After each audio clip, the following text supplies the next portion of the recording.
Now I praise you, brethren, that you remember me in all things and keep the traditions just as I delivered them to you. But I want you to know that the head of every man is Christ, the head of woman is man, and the head of Christ is God. Every man praying or prophesying, having his head covered, dishonors his head. But every woman who prays or prophesies with her head uncovered dishonors her head, for that is one and the same as if her head were shaved. For if a woman is not covered, let her also be shorn. But if it is shameful for a woman to be shorn or shaved, let her be covered. For a man indeed ought not to cover his head, since he is the image and glory of God. But woman is the glory of man. For man is not from woman, but woman from man.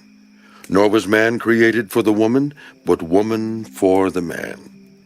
For this reason, the woman ought to have a symbol of authority on her head, because of the angels. Nevertheless, neither is man independent of woman, nor woman independent of man in the Lord.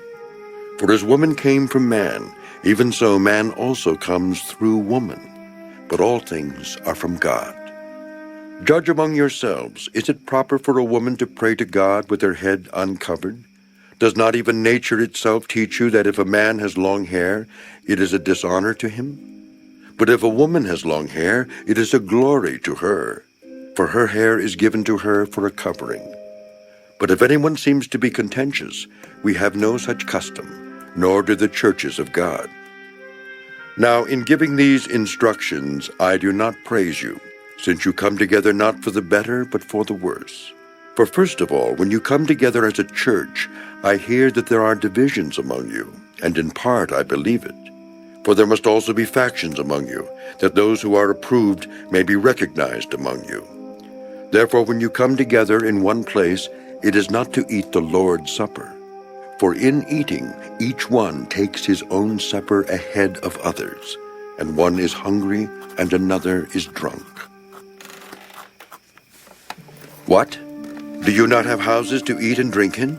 Or do you despise the church of God and shame those who have nothing? What shall I say to you? Shall I praise you in this? I do not praise you. For I received from the Lord that which I also delivered to you, that the Lord Jesus, on the same night in which he was betrayed, took bread, and when he had given thanks, he broke it and said, "Take, eat. This is my body, which is broken for you. Do this in remembrance of me." In the same manner, he also took the cup after supper, saying, "This cup is the new covenant in my blood. This do as often as you drink it, in remembrance of me. For as often as you eat this bread and drink this cup, you proclaim the Lord's death till he comes. Therefore whoever eats this bread or drinks this cup of the Lord in an unworthy manner will be guilty of the body and blood of the Lord. But let a man examine himself, and so let him eat of the bread and drink of the cup. For he who eats and drinks in an unworthy manner eats and drinks judgment to himself, not discerning the Lord's body. For this reason many are weak and sick among you, and many sleep. For if we would judge ourselves, we would not be judged. But when we are judged, we are chastened by the Lord, that we may not be condemned with the world. Therefore, my brethren, when you come together to eat, wait for one another. But if anyone is hungry, let him eat at home, lest you come together for judgment. And the rest I will set in order when I come.